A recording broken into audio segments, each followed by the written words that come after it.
सभी को नमस्कार।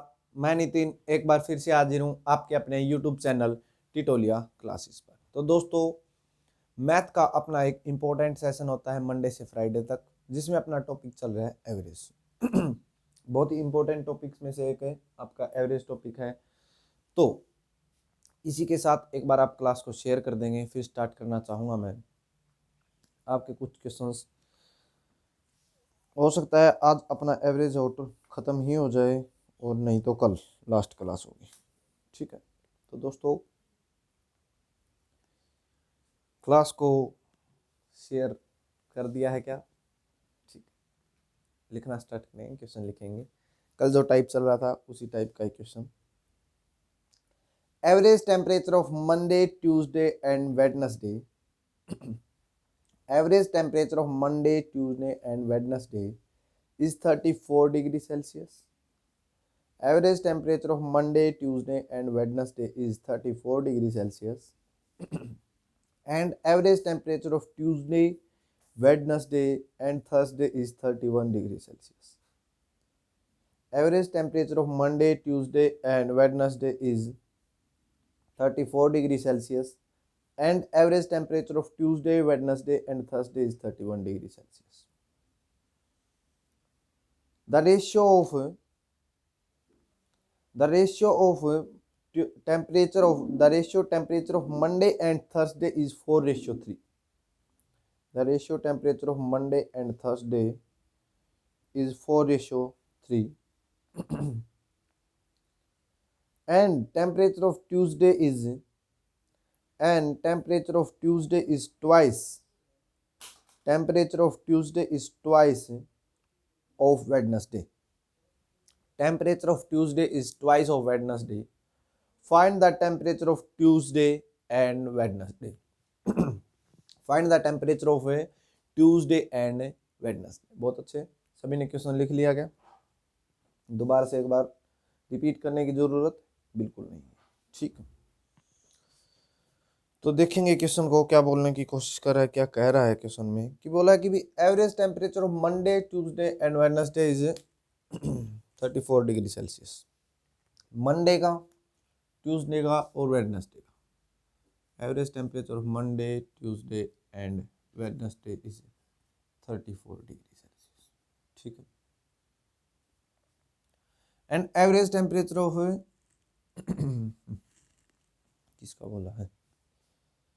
एवरेज टेम्परेचर ऑफ आगे बोल रखा है Tuesday, Wednesday and Thursday. Tuesday का, वेडनेसडे का और थर्सडे का, इनका टेम्परेचर है 31 डिग्री सेल्सियस। किसी को तकलीफ? मैं क्वेश्चन लिख रहा हूं।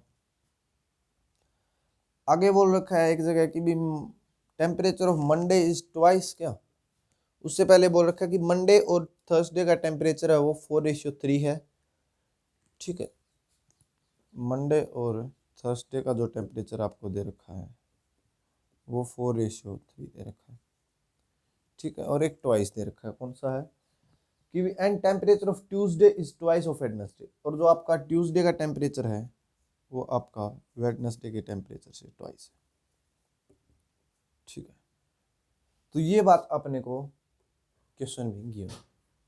ठीक है, और पूछ रखा है find the temperature Tuesday and find the temperature of Tuesday and Wednesday. और अपने को ट्यूसडे का और वेडनेसडे का टेम्परेचर वो बता। किसी को तकलीफ? क्वेश्चन है वो हमने लिख लिया।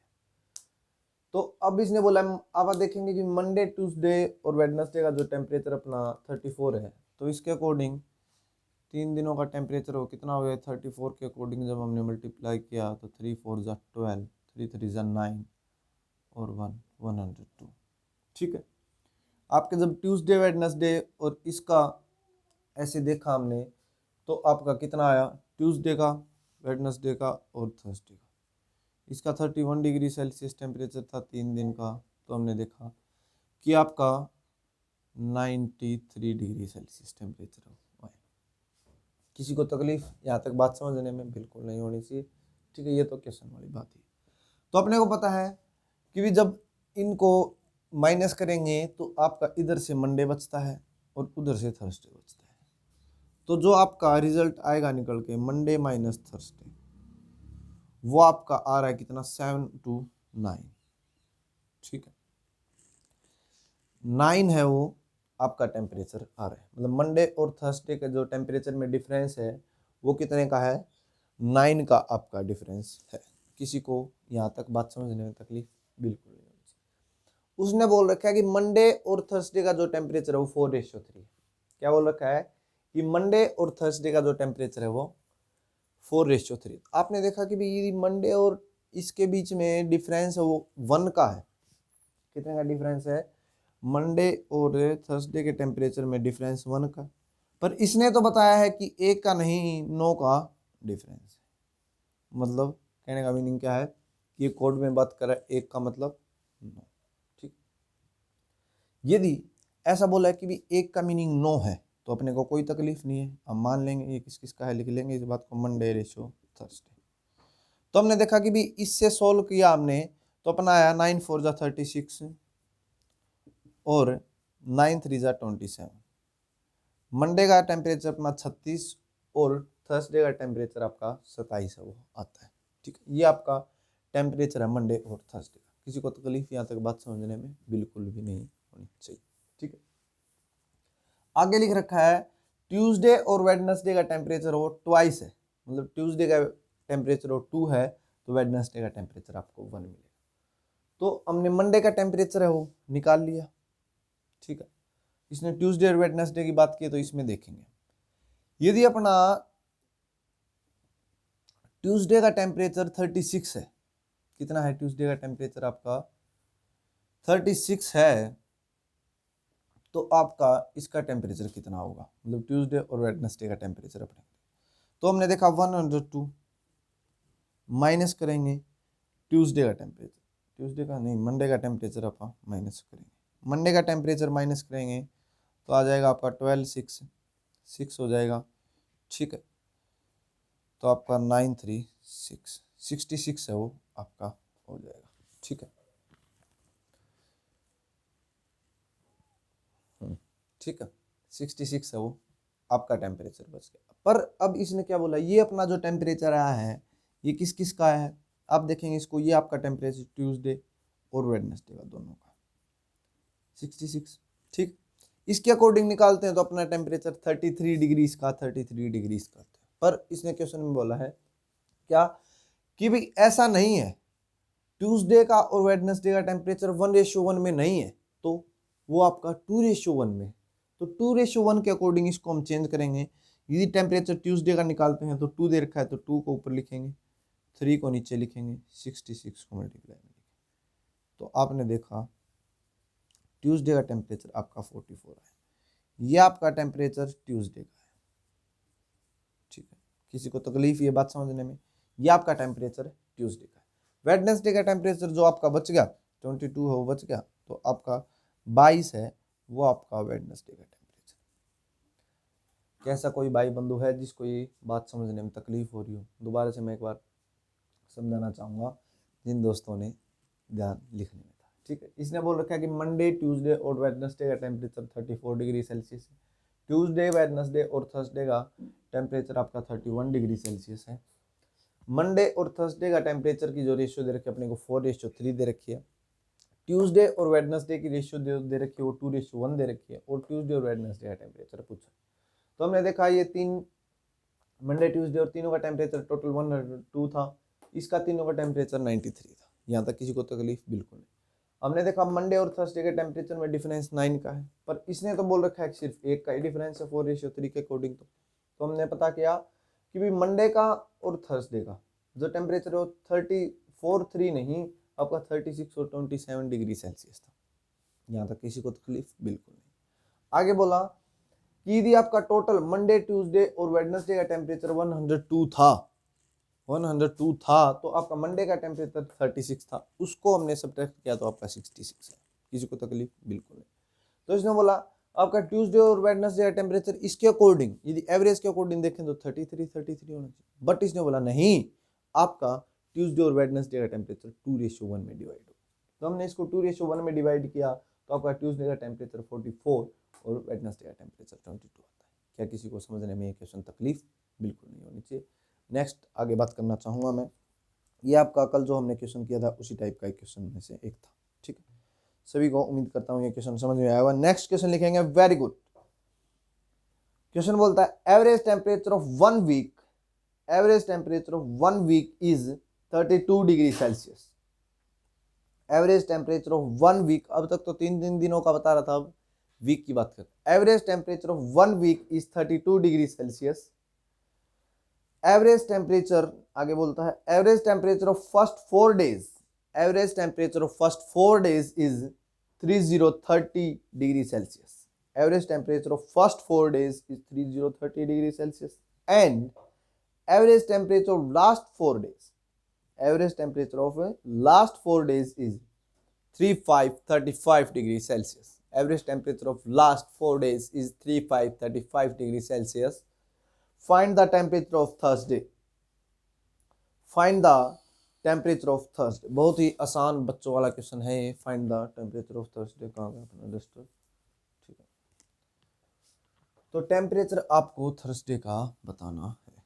ठीक है, जल्दी जल्दी करेंगे क्वेश्चन को।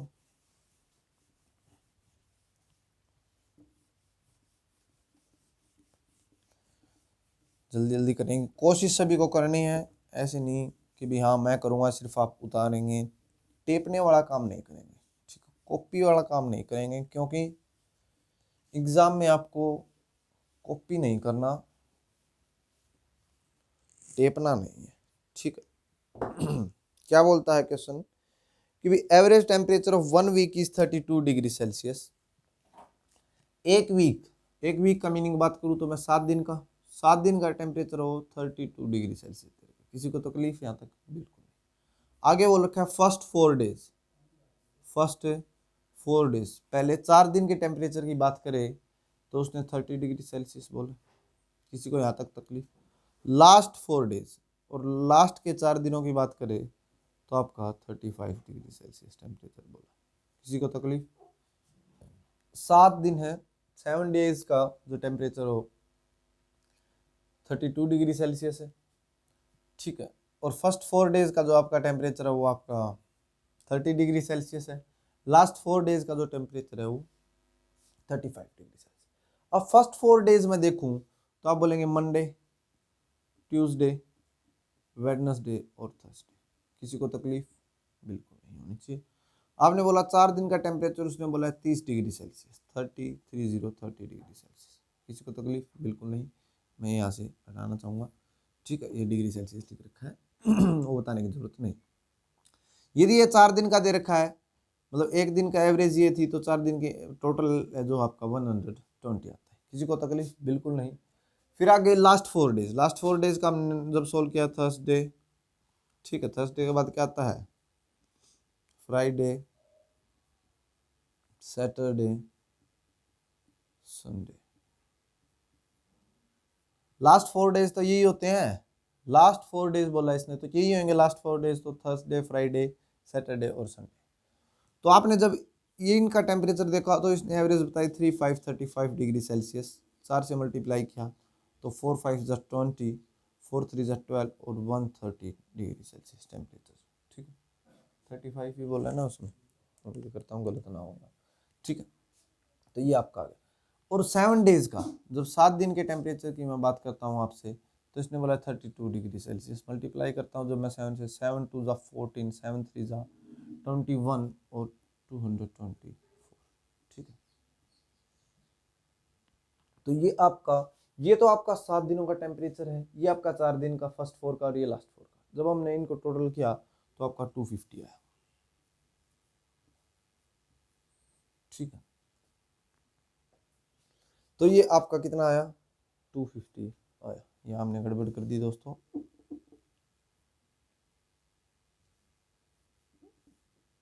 ठीक है, 260 आपका आंसर आया। ठीक है, 260 आया। तो हमने देखा है कि ये 260 आपका किसका टेम्परेचर है? ये आपका, जब यहाँ से हमने काउंट किया तो ये आपका 8 दिन का टेम्परेचर है। 8 डेज का टेम्परेचर आपका 260 है। कितने डेज का टेम्परेचर है? 8 डेज का। देखो वो कौन सा दिन ऐसा है जो कॉमन है दोनों में, तो हमने देखा कि थर्सडे, ये वो है जो 2 बार आ रहा है। ये वो है जो 2 बार आ रहा है, 2 टाइम्स ये आ रहा है, ठीक। तो हमने देखा 2 बार इसके आने की वजह से कुछ गड़बड़ होएगी। तो ये 8 दिन का टेम्परेचर हुआ और 7 दिन का जो टेम्परेचर है वो आपका है 224 डिग्री सेल्सियस, ठीक है। किसी को तकलीफ? अब जो आएगा बाहर निकल के, अब 8 दिन में यहाँ लिखूंगा तो एक थर्सडे और इधर लिखूंगा तो आपका एक थर्सडे वो एक्स्ट्रा है, तो जो रिजल्ट निकल के आएगा वो आपका किसका आएगा? आपका थर्सडे का ही आएगा। तो आपका जो 36 डिग्री सेल्सियस टेम्परेचर आता है वो आपका किसका है? थर्सडे का टेम्परेचर है। उम्मीद करता हूँ सभी को ये बात समझ में आ रही होगी। यदि ये बात सभी को समझ में आ रही है तो इसी के साथ नेक्स्ट क्वेश्चन लिखेंगे। वेरी गुड, बहुत ही आसान क्वेश्चन था ये। इसी टाइप का एक और क्वेश्चन कुछ अलग है। अब ये बोलता है एवरेज, नेक्स्ट टाइप है average number of people visit in park. Average of number of people visit in park in a week, 4 people, 40 people। क्या बोला इसने? Average number of people visit in park in a week is 40 people। Park में एक week में जो व्यक्ति visit करते हैं 40। फिर बोला if we excluded holidays, average increase 1616। यदि हम जो हॉलीडे होती हैं, छुट्टियां होती हैं, उनको एक्सक्लूड कर देते हैं, निकाल देते हैं वीक में से, तो आपकी जो एवरेज हो 1616 बढ़ जाती है। तो इसने बोला find the holidays in a week. तो आपको एक वीक में बताना है कितनी छुट्टियां होती है, ठीक है।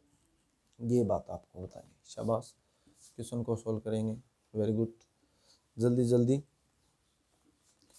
जब तक मैं रब करता हूँ तब तक सोल्व कर देंगे क्वेश्चन को। बहुत अच्छे दोस्तों, वेरी गुड फ्रेंड्स,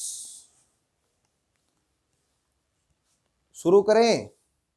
तो इसने बोला है average number of peoples visit in park is 4040, ठीक है। एक वीक में पार्क में जाने वाले जो विजिटर हैं वो आपके 4040।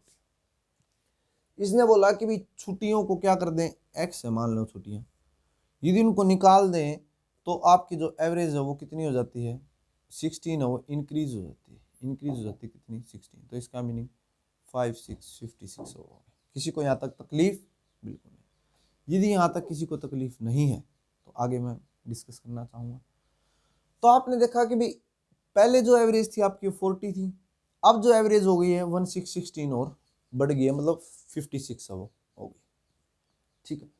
अब मैंने देखा कि पहले 7 के अकॉर्डिंग जब हमने देखा तो आपकी 280 एवरेज थी। कितनी एवरेज थी? 280 एवरेज थी, ठीक है।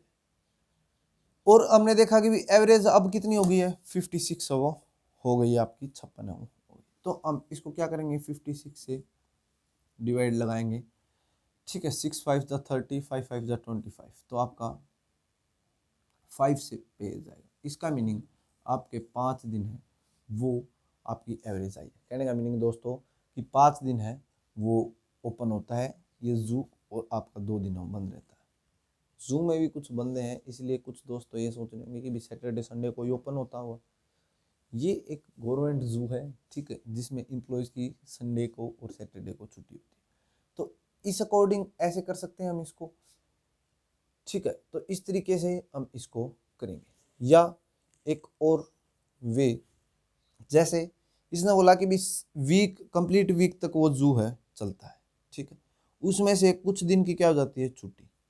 कुछ दिन की छुट्टी होने की वजह से 7 - x, मतलब 7 डेज कंप्लीट एक वीक है, एक वीक में से x डे की छुट्टी हो जाती है।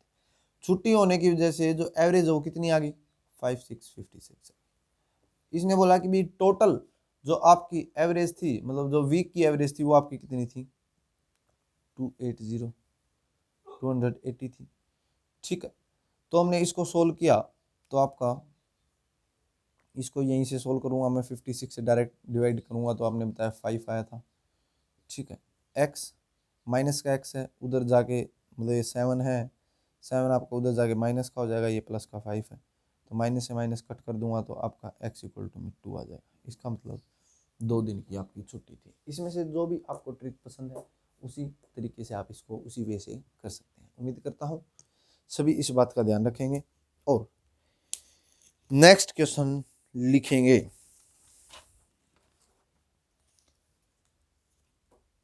क्वेश्चन आपका थोड़ा सा टाइप है वो चेंज हो जाता है और बड़ा ही अलग टाइप का टाइप है वो आ जाता है। ठीक है, ये बोलता है average of A B and C is M.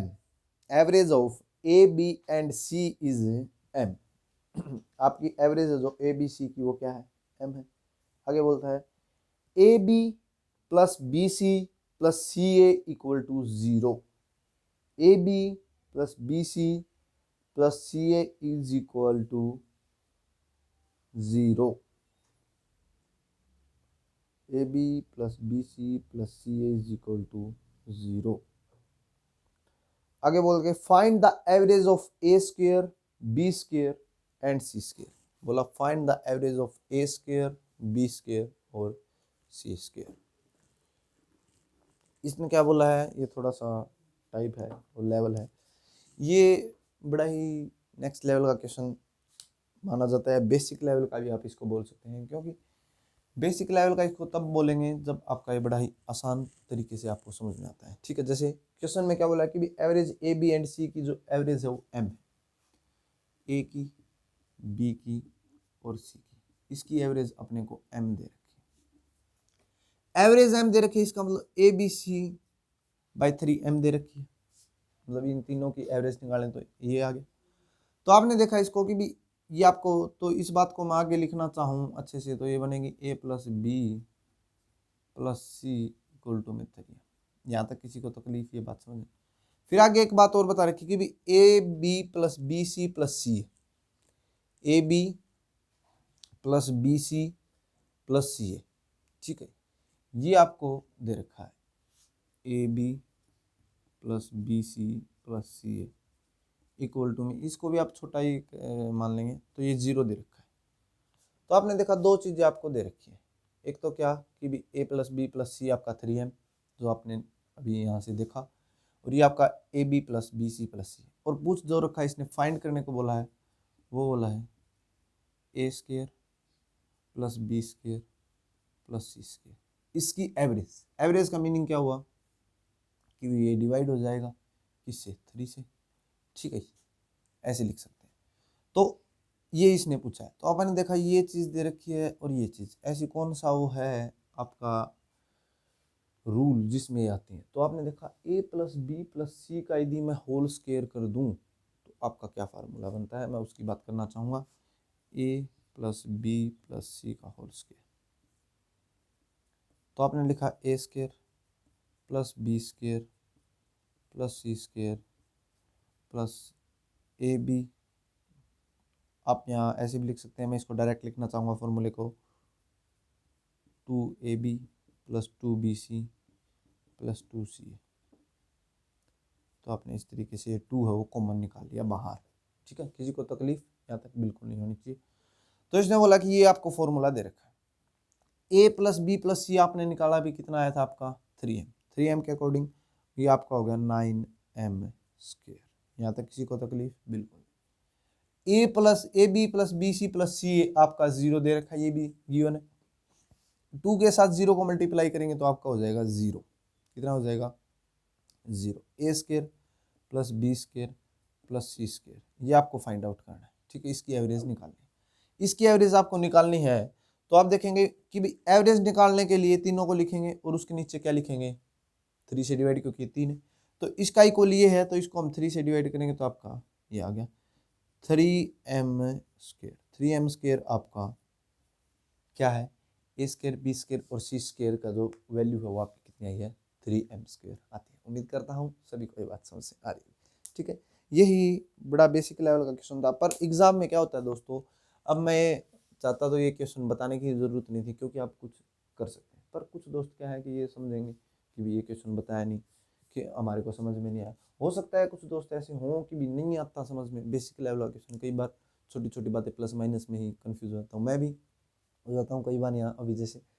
ठीक है, तो ऐसी कोई बात नहीं होती दोस्तों।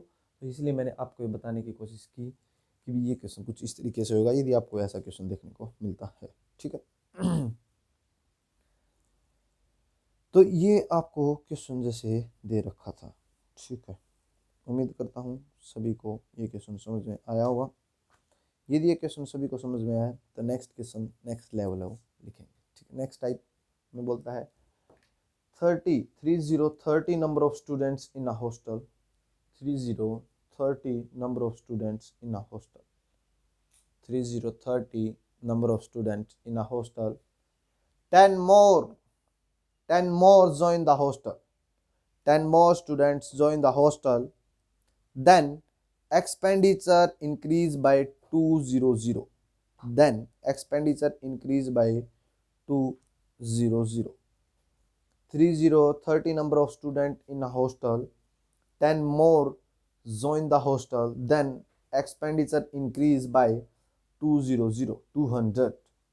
But average expenditure decrease by 1. But average expenditure decrease by 1. Find the initial average expenditure or initial total expenditure. Find the initial average expenditure और इनिशियल टोटल एक्सपेंडिचर आपको बताना है। बहुत ही आसान बेहतरीन क्वेश्चन में से एक क्वेश्चन आपका ये है जिसको समझने की कोशिश हम करेंगे। कुछ नहीं है दोस्तों, आपको ऐसे नहीं सोचना कि भी हाँ हमारे को नहीं आता, ये आप कोशिश करेंगे तो आपको क्वेश्चन जरूर आएगा। ठीक है, बट आप कोशिश ही नहीं करते, बस पेन को साइड में रख रखा है और ये सोच रहे हैं क्वेश्चन तो आता ही। अरे उसको लिखो, तो उसने स्टेटमेंट में क्या बोला है उस बात को लिखोगे तभी तो ये पता चलेगा कि भी हाँ अपने को आता है या नहीं आता। अब इसने बोला जैसे 30 number of students in hostel, 30 विद्यार्थी हैं हॉस्टल में। ठीक है, आगे बोला है 10 विद्यार्थी और आ जाते हैं हॉस्टल में। ठीक है, उनके आने से, ठीक है 30 number of student in hostel, 30 विद्यार्थी हॉस्टल में और 10 विद्यार्थी और आ जाते हैं। उन विद्यार्थियों के आने से, 10 विद्यार्थियों के आने से आपका जो एवरेज एक्सपेंडिचर है, मतलब जो खर्च है वो 200 रुपये बढ़ जाता है। ठीक है, तो 30 विद्यार्थी थे, उनका भी 200 रुपये, मतलब सभी का खर्च बढ़ा दिया इसने। ठीक है, और टोटल विद्यार्थी 200 रुपये खर्च बढ़ गया। अब जो टोटल विद्यार्थी हैं वो कितने हो गए हैं? 40 हो चुके। ठीक है, पर इसने बोला है कि भाई जो आपका एक्सपेंडिचर है ना, जो टोटल एक्सपेंडिचर था एक्स था, जैसे हमने एक्स माना था, वो एक कम हो चुका है, x-1 हो चुका है। किसी को तकलीफ? डिक्रीज बोला है ना इसने, डिक्रीज हो गया। तो इस टाइप से इस क्वेश्चन को लिखें, सभी को समझ आया। उसने बोला कि 30 number of students in hostel, 10 more join the hostel, 10 विद्यार्थियों ने और ज्वाइन किया तो ये हो गया 40। इसने बोला 200 विद्यार्थी क्या हुए कि भी मतलब 200 रुपये हैं वो ज़्यादा खर्च आने लग गया। अरे तुम्हारे 10 व्यक्तियों के आने की वजह से इनका खर्च वो 200 रुपये बढ़ गया। पर इसने बोला अरे 200 रुपये तो बढ़ गया, पर तुम्हारा सभी का एवरेज एक्सपेंडिचर देखूँ वो तो कम कर दिया मैंने, x-1 हो गया 10 विद्यार्थियों के आने की वजह से। अरे खर्च तो 200 रुपये बढ़ गया। तो हमने इसको सोल्व किया, तो हमने उधर लिखेंगे 10x, डायरेक्ट सोल्व कर रहा हूँ मैं, ऐसा कोई विद्यार्थी तो नहीं बैठा है। तो इधर आ जाएगा 240। ठीक है, तो हमने इसको, तो आपका x इक्वल टू में 24, आपका जो x है वो कितना है? 24 आया, ये इसने अपने को बोला था। ठीक है, इसका मतलब अपना x आ गया। अब जो खर्च है, अब ये तो आ गया इनिशियल का। ठीक है, इनिशियल का अब का जो क्या है वो x-1 हो गया। x-1 करूँ तो मतलब 23 हो गया। ठीक है, 23 हो गया, x-1 23 आ गया। तो आपका ये 9 का है। तो पहले जो खर्च था, ठीक है, ये आपका इनिशियल और जो टोटल एक्सपेंडिचर है वो आ चुका है। ठीक है, किसी को तकलीफ यहाँ तक? ठीक है। अब खर्च निकालने की बात करें तो आपने देखा अब 24 है वो खर्च आया है। पहले विद्यार्थी थे वो 30 थे, 30 थे, और जो खर्च था वो 24 स्टूडेंट्स का, मतलब 24 था। तो हमने सोल्व किया तो 0, 3 4 ज़ा 12, 3 2 ज़ा 6 और 1 720, मतलब जो इनिशियल अपना जो टोटल एक्सपेंडिचर था वो 720 था। अब एक कम आ रहा है।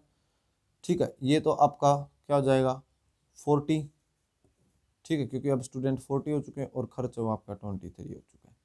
तो हमने इसको सॉल्व करेंगे 4 0 4 3 ज़ा 12 4 2 ज़ा 8 और 1 9, मतलब 920। देखेंगे इन दोनों में तो 200 का ही डिफरेंस है। क्या सभी कोई बात समझ में आ रही है? बिल्कुल आनी चाहिए। एक बार और बता देता हूँ कि भी इसने 3030 नंबर ऑफ स्टूडेंट्स बोला है, 200 खर्च वो सभी का बढ़ गया है, ठीक है, 200 रुपये खर्च बढ़ गया, परंतु स्टूडेंट्स वो 40 बढ़ गए हैं, ठीक है। और इसने बोला कि जो एवरेज एक्सपेंडिचर है पूरे ग्रुप का वो एक कम कर दिया गया है, ठीक है। इसी के साथ आगे बोलता है कि सोल्व किया तो आपका इनिशियल 24 आता है और अब 23 आता है। तो हमने इसको टोटल एक्सपेंडिचर निकाला तो पहले 720 था और अब का एक्सपेंडिचर आपका 920 920 है। सभी कोई बात समझ में आ रही है? तो नेक्स्ट क्वेश्चन लिखेंगे 4040 number of students in a hostel, 4040 number of students in a hostel 4040 number of students in a hostel, 10 more students join the hostel,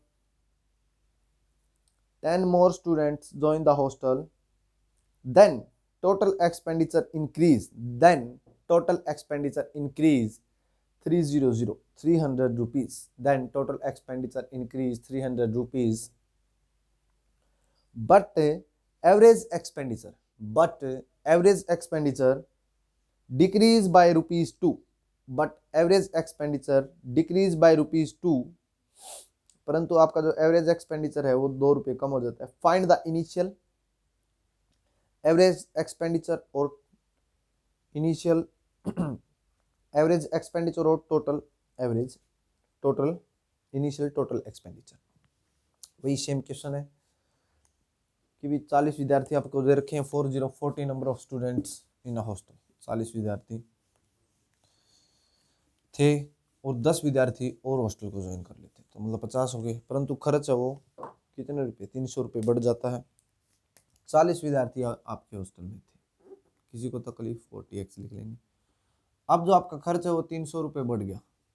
क्यों बढ़ गया? कि व्यक्ति वो 50 हो गई, परंतु आपका जो टोटल एक्सपेंडिचर है उसमें 2 रुपये कम आया, -2, ये आ गया। तो हमने देखा इसको, जब इसको सोल्व किया तो आपका यहाँ 50x, इधर 10x लिख दूंगा मैं डायरेक्ट। क्यों लिख दिया 10x? ऐसा किसी को तकलीफ तो नहीं होनी चाहिए, ठीक है। आपका 100 इधर आके कितना हो जाएगा, 440 हो जाएगा। सोल्व किया तो आपका x इक्वल टू में कितना आता है, 4040 आता है, 40 है वो आपका आता है। ये आपका है एक्सपेंडिचर, ठीक है, एक स्टूडेंट का 40 रुपये, ठीक है। फिर बोलता है क्या कि भी x-2, ये तो था इनिशियल पहले जो आता था एक्सपेंडिचर, अब वो 2 रुपये कम हो गया, इसका मतलब कितना आ रहा है, 38 आ रहा है। किसी को तकलीफ ये बात समझने में? ये तो है अब का और ये है आपका किसका, इनिशियल का, ये है ना। फिर बोलता है कि इनिशियली कितने हैं, इसको x से मल्टीप्लाई करेंगे तो कितना हो जाएगा, 40 को तो 1600 हो जाएगा क्या, ठीक है।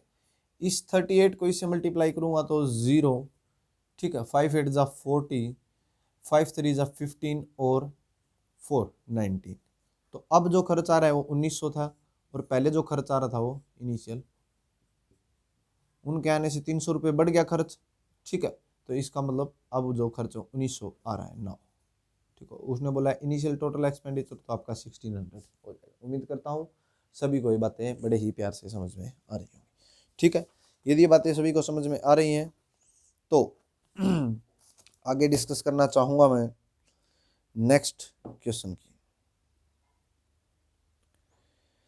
क्या बोलता है, there are 5050 number of students in a hostel. There are 5050 number of students in a hostel. 10 more students join the hostel. There are 5050 number of students in a hostel. 10 more students join the hostel. Then 10 more students join the hostel. Then total expenditure increase by rupees 1500. Then total expenditure increase by rupees 1500. तो उनका जो total expenditure हो 1500 रुपये बढ़ जाता है। And average expenditure increase 5 rupees, और average expenditure है वो भी 5 रुपये बढ़ जाता है, ठीक। तो इसने बोला find the initial average expenditure, तो आपको इनिशियल एवरेज एक्सपेंडिचर वो बताना है।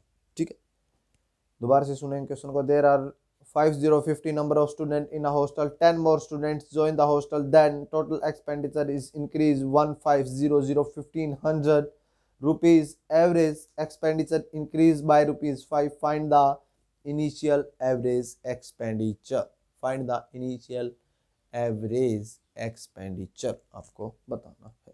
ठीक है, उम्मीद करता हूँ सभी को क्वेश्चन सोल्व कर दिया हो, क्योंकि ये आपका सेम टाइप का क्वेश्चन था।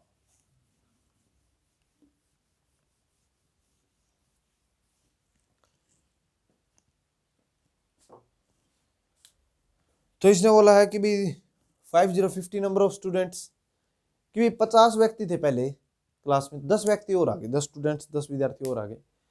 इनके आने की वजह से खर्च हो 1500 बढ़ गया, 1500 रुपये बढ़ गए। अरे भाई तुम लोग ऐसा क्या खाते हो जिसकी वजह से हमारा खर्च 1500 रुपये बढ़ गया? ये बादाम बादाम खाते हो जो, ये बंद करो। ठीक है, तो ऐसा बोलता है। तो इन्होंने बोला कि 5050 नंबर ऑफ स्टूडेंट्स थे, 50 विद्यार्थी थे। ठीक है, और इन 50 विद्यार्थियों को एक्स खर्च था इनका, और अब ये जो 10 विद्यार्थी और आ गए, इन्होंने क्या कर दिया कि भी 1500 रुपये खर्च बढ़ा दिया। ये पता नहीं क्या खाते हैं ऐसा कि भी खर्च हो 1500 रुपये बढ़ा दिया इन 10 व्यक्तियों ने, मत खाया करो। तो ये बोला कि भी अब जो विद्यार्थी हो 60x है, मतलब 60, और खर्च है वो भी आपका 5 रुपये बढ़ चुका है, x+5 हो चुका है। तो जब हमने इसको सोल्व किया तो आपका 10x आया। ठीक है, 500 मतलब 1500 माइनस करेंगे उधर से तो आपका 300 आता है। तो 10x इक्वल टू में आपका 1200 था। तो x इक्वल टू में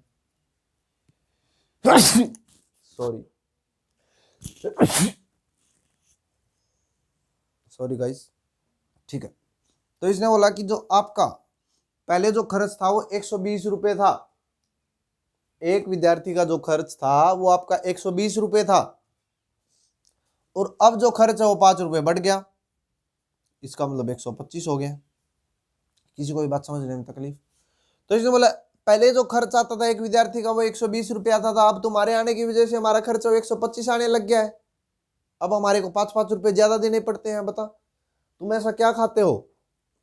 तो हमने देखा कि भी पहले तो हमारा खर्च, अभी टोटल निकालू मैं तो आपने 120 से मल्टीप्लाई करता हूँ 5050 को, तो आपका आया 6,000 रुपीज खर्च आता था। अब जो आने लग गया है 125 मल्टीप्लाई 6060, तो आपका 0650 6 to the 12। ठीक है, क्या आ गया 00065 30, फिर से 0 6 to the 12 और 3 15 6 1 6 और 75। अब जो खर्च है वो 1500 रुपये बढ़ गया। बढ़ गया क्या? देखो तो पहले जो खर्च आता था हमारा 6000 रुपये आता था, अब जो खर्च आने लग गया वो आपका 7500 7500 रुपये आने लग गया। किसी को ये क्वेश्चन समझने में तकलीफ बिल्कुल नहीं होनी चाहिए। आगे एक क्वेश्चन है जिसमें बोल रखा है कि एक बच्चा है वो 40 पेन खरीदता है। ठीक है, विद्यार्थी 40 पेन खरीदता है, और 40 पेन खरीदता है, तो यदि वो 10 पेन और खरीदता है, यदि वो 10 पेन और खरीदता है तो वह 200 रुपये, उसको 10 पेन खरीदने में 200 रुपये लगेंगे। उसको जो 10 पेन खरीदेगा, पहले एक बच्चा 40 पेन खरीदता है, यदि वो 10 पेन और खरीदता है तो उसको फायदा हो जाता है 1 रुपये का। ठीक है, 1 रुपये का उसको फायदा हो जाता है हर पेन के साथ। इसका मीनिंग क्या हुआ कि भी जो 40 पेन खरीदे हैं वो, और एक पेन हो, मतलब यदि वो टोटल 50 पेन खरीदता है तो वो 50 रुपये बचा लेता है। किसी को तकलीफ? एक बच्चा है जो 40 पेन खरीदता है, यदि वह 10 पेन और खरीद लेता है, 50 पेन खरीद लेता है, तो उसको 1-1 रुपये का हर पेन पे फायदा हो जाता है, मतलब 50 रुपये का फायदा हो जाता है। परंतु वो जो 10 पेन के लिए उसने बोला कि 200 रुपये और देने पड़ेंगे, अपने घर वालों से बोलता है कि भी 1-1 रुपये का 50 रुपये का फायदा तो हो जाएगा, पर उसके लिए आपको 200 रुपये और देने पड़ेंगे। कुछ इस टाइप का एक क्वेश्चन है वो बोला है। क्वेश्चन को समझने की कोशिश करेंगे। एक बार स्टेटमेंट में बोलूँगा आपके सामने। A person purchase 4040 pen. A person purchase 4040 pen if he purchase 10 more pen. A person purchase 4040 pen if he purchase 10 more pen he spent 200 rupees. तो उसको 200 रुपये खर्च करने पड़ते हैं in the price of each pen. In the price of each pen is decrease by 1 rupees. और ऐसा करने से हर पेन की जो कीमत है वो 10 रुपये कम हो जाती है। ठीक है, मतलब 1 रुपये कम हो जाती है। तो इसने बोला find the initial price of each pen. तो आपको हर पेन का पहले वाला प्राइस है वो बताना है, कितने रुपए का पहले वो पेन आता था। ठीक है दोस्तों, बताएंगे शाबाश।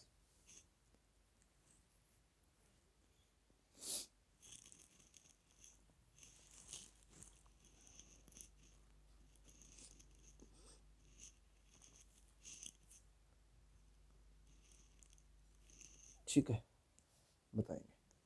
तो इसने क्या बोला है कि भाई आपका पहले जो 40 पेन खरीदा, इसी तरीके से सेम है, बस पहले तो स्टूडेंट्स के खाने की बात कर रहा था, अब वो स्टूडेंट को चेंज करके इसने पेन कर दिया।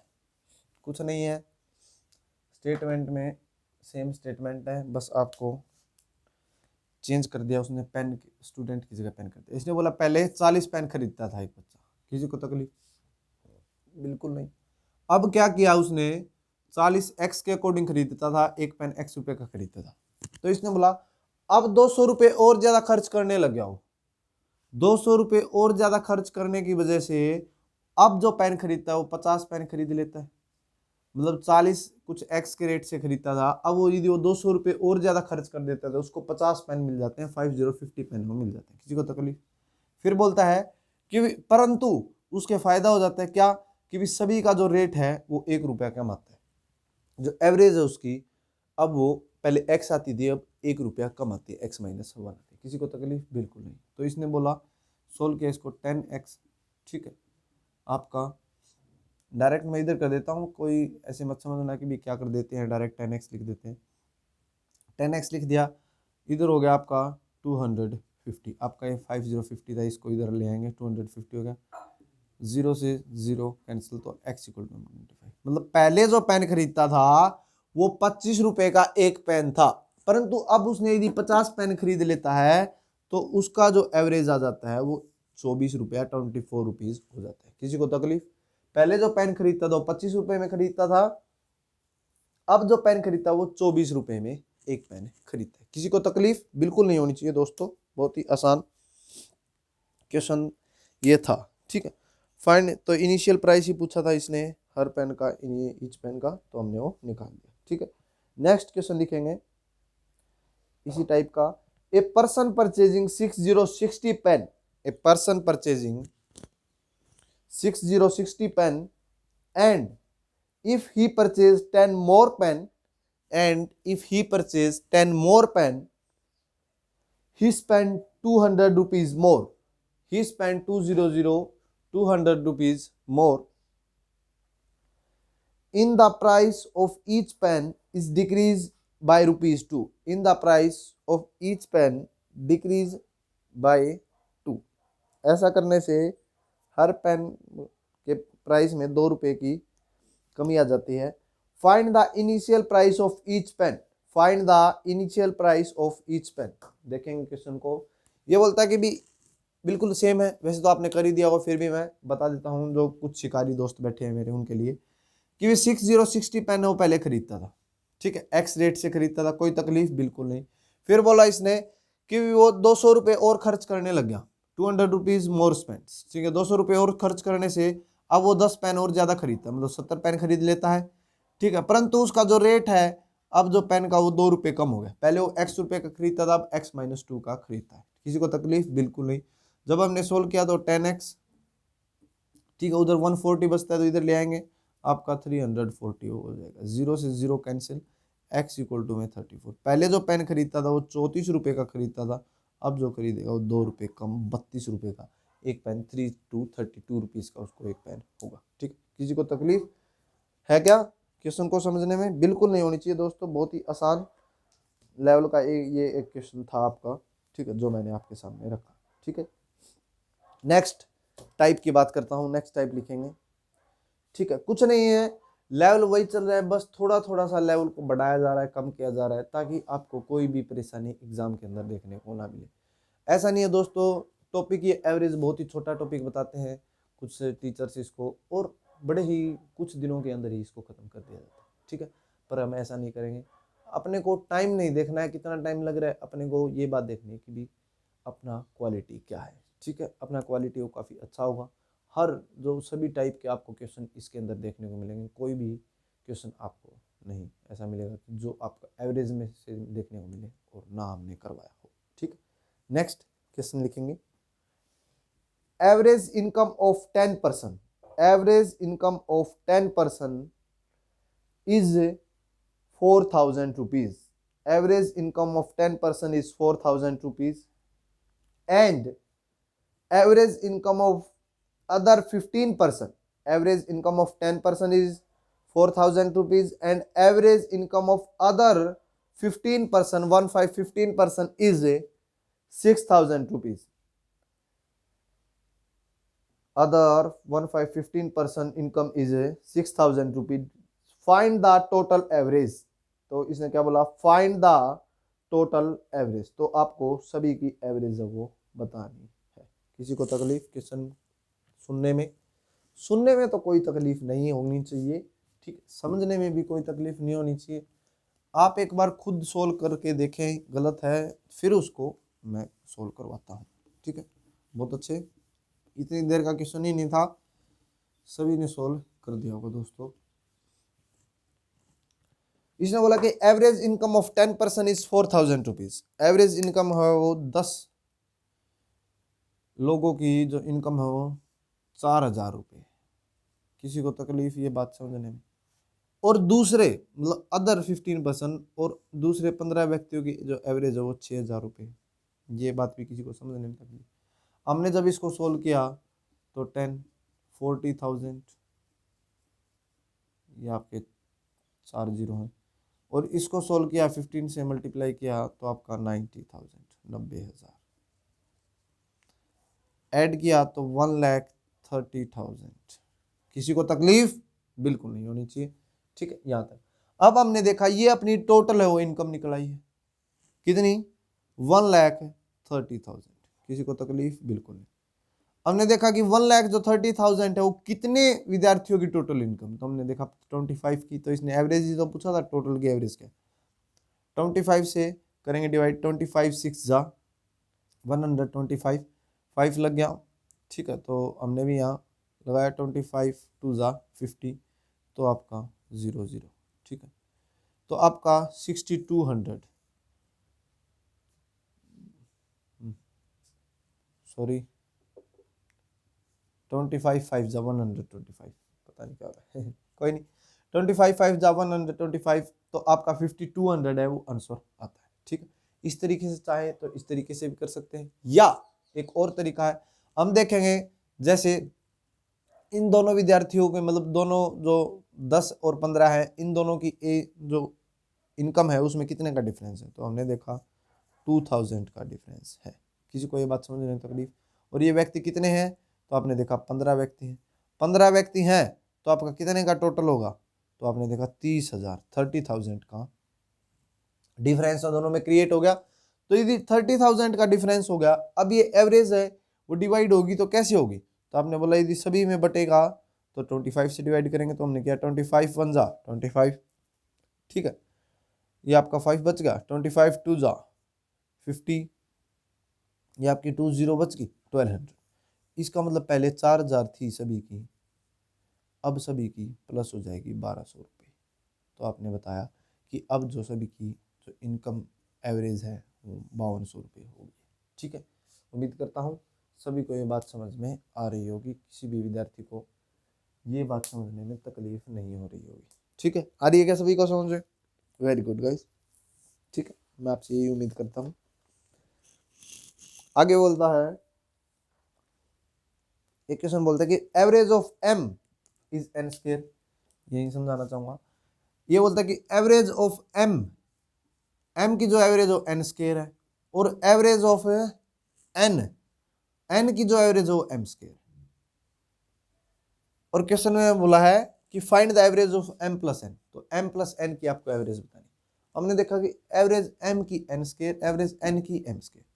यदि एम की टोटल निकालें तो ये हो गया एम एन स्क्वायर, और इसकी निकालूं तो आपका आ गया एन एम स्क्वायर। और एवरेज निकालिए दोनों की, तो दोनों को प्लस करके नीचे लिख देंगे एम प्लस एन, क्योंकि एवरेज जिन, जैसे हमने इसकी निकाली थी कि दोनों की एवरेज कितनी थी, ये 130 थी, ठीक है, दोनों की लिख ली थी। दोनों की लिखने के बाद हमने क्या किया था, इन टोटल से डिवाइड कर दिया था, ये यहाँ किया था, इसी टाइप से हमने इसमें भी किया। तो आपका ये आ गया। जब हमने देखा इसमें कुछ कॉमन आ रहा है क्या, तो हमने देखा एम और आपका एन, ठीक है, एम एन है वो दोनों में कॉमन आ रहा है, और अंदर बच रहा है एन प्लस एन, या एम प्लस एन लिख लेंगे, और नीचे एम प्लस एन आपका दिया हुआ। तो एम प्लस एन से एम प्लस एन कैंसिल, तो आपका एम एन है वो एवरेज जो थी इसने पूछी थी किसकी, एम प्लस एन की जो एवरेज है वो क्या हो जाएगी आपकी एम एन। कुछ इस टाइप का क्वेश्चन भी कई बार देखने को मिलता है। अब इस टाइप के तो आप सोल्व कर देते हैं। इस टाइप का क्वेश्चन क्या है कि एम एन दे रखी है, तो अल्फाबेट वाले में थोड़े से कंफ्यूज कर देते हैं, देखने में तो बड़े मुश्किल लगते हैं, पर है क्या, बिल्कुल ही जीरो लेवल का क्वेश्चन है आपके सामने, नर्सरी लेवल का क्वेश्चन। ठीक है दोस्तों, उम्मीद करता हूँ सभी को ये बात समझ में आई होगी। ठीक है, यदि सभी को ये बात समझ में आ रही है, नेक्स्ट क्वेश्चन लिखेंगे। क्वेश्चन बोलता है आगे, एक और इसी टाइप का क्वेश्चन लिखेंगे। Average of 3 number X Y Z is 4 5 45। Average of 3 number X Y Z is 4 5 45। x is greater than y and z by 9. X is greater than y and z by 9. Average, आगे बोलता है average of y and z, average of y and z is greater than y, average of y and z is greater than y by 2। जो y की जो average है वो कितनी बड़ी हुई है, 2 ज्यादा है, 2 ज्यादा है। तो इसने बोला है find the difference between x and z, तो आपको x और z में डिफरेंस बताना है। उस टाइप के तो क्वेश्चन बड़ी आसानी से कर लेते हैं आप। अब इस टाइप के mn वाले nm वाले ये क्वेश्चन करके दिखाएं, ठीक है, क्योंकि ये क्वेश्चन भी तो आपको एग्जाम में देखने में बहुत ही छोटे, ठीक है, mn nm बड़ी ही कंफ्यूज कर देते हैं आपको एग्जाम के अंदर। ऐसी कंफ्यूजन देखने को ना मिले, इसीलिए आपके सामने ये क्वेश्चन हाजिर किए गए हैं। ठीक है, तो क्वेश्चन में क्या बोला है कि भी एक्स वाई जेड की एवरेज वो अपने को कितनी दे रखी है, एक्स वाई और जेड की एवरेज दे रखी है 4 5 45। किसी को तकलीफ, एक्स है वो, एक्स इज ग्रेटर, एक्स है वो बड़ा है किससे, वाई और जेड से। वाई जेड कितने हो गए, 2 की, इससे कितना बड़ा है, 9 बड़ा है, 9 बड़ा है। ठीक है, आगे बोलता है वाई एंड जेड, वाई और जेड को लिख लेंगे। Y and Z is, y and z is greater than y। ठीक है, y और z है जो आपके बड़े हैं किससे, y से। y and z is greater then y2, y से 2 बड़ा है। ठीक है, ये बात इसने बोली है कि भी y and z is less than y by 2। y और z है वो लेस है, कम है किससे, y से, कितना, 2 कम है। ठीक है, सभी को ये बात समझ में आ रही है, ग्रेटर देन। फिर बोला find the difference between x and z। तो आपको जो डिफरेंस बताना है वो किस किस के बीच में बताना है, x और z के बीच में डिफरेंस बताना है, ये बात उसने बोली। ठीक, तो हमने सोल्व कर यहाँ, इसको सोल्व करते हैं, दूसरा मार्कर ले लेता हूँ। सोल्व किया तो लिखा कि भी x, ये इक्वल का साइन मैं यहाँ लगाना चाहूँगा कि भी इतना बड़ा था, इक्वल का साइन लगा लिया तो ये बराबर हो गया।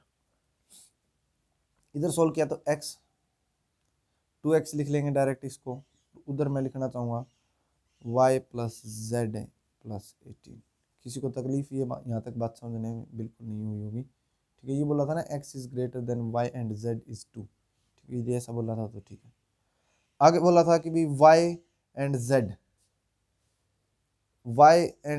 इज लेस देन 2, यदि y और z है दो कम है, नहीं y और z ग्रेटर ही बोला कि y and z is greater then 2, ठीक है, ऐसे ही, ठीक है, गलती से तो ये बोला है। तो जब हमने इसको सोल्व किया तो अपना आया y plus z equal to में 2y प्लस 4, ये इसने बोला है। और स्टेटमेंट में थोड़ी सी गड़बड़ है, तो ये लिखा हुआ है। तो हमने इसको सोल्व किया तो आपका ये जा रहा है आगे सोल्व हो रहा है कि y उधर चला जाएगा तो आपका हो जाएगा y उधर और z इधर हो जाएगा। तो y है वो कितना आ गया आपका z माइनस 4, ये आपका y आ गया। किसी को तकलीफ, क्योंकि y से y आपका कैंसिल हो जाएगा, मतलब एक y कैंसिल हो जाएगा, एक ही y बचेगा यहाँ। तो आपने देखा y इक्वल टू में z माइनस 4 आ गया, ठीक है। किसी को तकलीफ, यहाँ y के स्थान पर हम इसको पुट करेंगे। तो हमने देखा जब y के स्थान पर इसको पुट किया तो 2x इक्वल टू में y माइनस, मतलब y की जगह हमने पुट किया z minus 4 plus z plus 18, ये लिख रखा है। तो आपका -4 से ये किया तो 14 आपका बचता है। तो 2x इक्वल टू में 2z इक्वल टू में 14, ये लिख रखा है। इसको मैं इधर ले आऊँगा तो आपका 2 है वो कॉमन आ जाएगा, x माइनस जेड अंदर आ जाएगा इक्वल टू में 14, 2 से ये कैंसिल।